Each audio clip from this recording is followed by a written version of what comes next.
Basically, they were from Italy, but technically they're the Alpine sheepdog. Okay, they're in the northern Alps. And it was my understanding with the history that they worked along with the shepherds along the Alps as far as herding and flock guarding, and at nighttime they would stay with the shepherds, and their coat is there for a reason, for protection against the bears and the wolves and other animals, and you know, they would hang out with the shepherd and the sheep. And it was a shepherd from Bergamo that took over that was really where they came from, the shepherd. So they changed the name from Alpine sheepdog to Bergamasco. And it's really named from the shepherds that came from Bergamo. So they then became the Italian breed. I have to say they're very nice family dogs.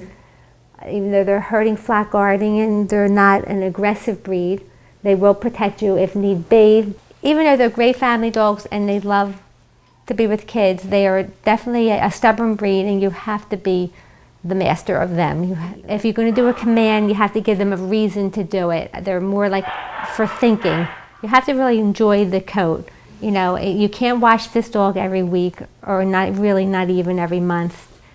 Twice a year is great. They don't really get dirty. Their feet get dirty, or around their face get dirty, and you can spot clean them. But a full bath they take a very long time to dry, and then it takes the way the oils. They have a lot of oils in their coat. You don't feel it, but they're there, and that's what keeps the dog's coat pretty clean. So bathing them every week will just destroy all that and make it very dry. There are 3 different types of hair. There's an undercoat that you feel underneath the coat that's very short. Then they have their goat hair that comes in, which is white strands, and then they have like a wool that comes in, and it's the goat hair and the wool that makes the matting of the dogs, which we really call mats or flocks. And they do have wool. You can knit beautiful sweaters, and people have knit mittens and scarves from their hair, but you need a weaver to unweave the dreads. But they have wool, so if you're allergic to wool, a Bergamasco would not do well in your home. Is a year-old coat, and she's just starting to mat. So you see the difference. It just looks like a fuzzball, but in here there's different dreadlocks coming in, and you have to split them up so it's not a solid mat. And the same with the face. I always tell people to please keep the ears brushed. It's much healthier if you keep the ears not matted and keep the face not matted. So keeps the dog much cleaner when they eat and they drink. But the rest of the dogs, you can just let go, don't do anything.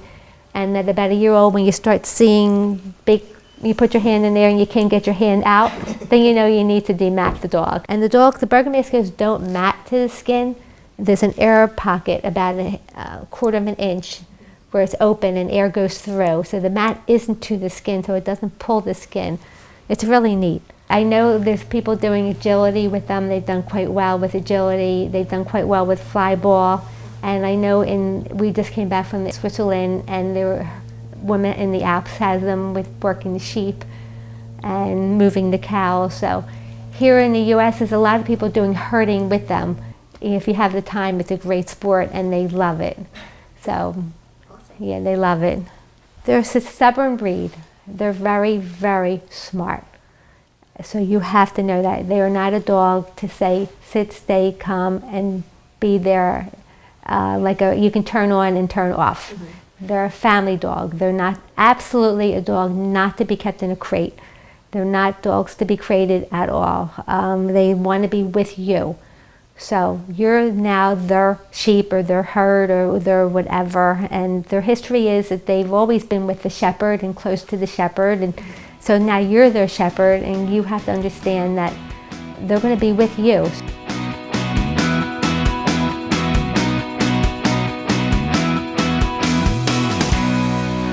Okay, my name is Kathy Acapelli. I've been breeding short hairs since 1997. And I don't breed that often, but maybe every 2 or 3. Now that she's running halfway around me very nicely, I'm going to start to complete the turn so she comes all the way around to my left side.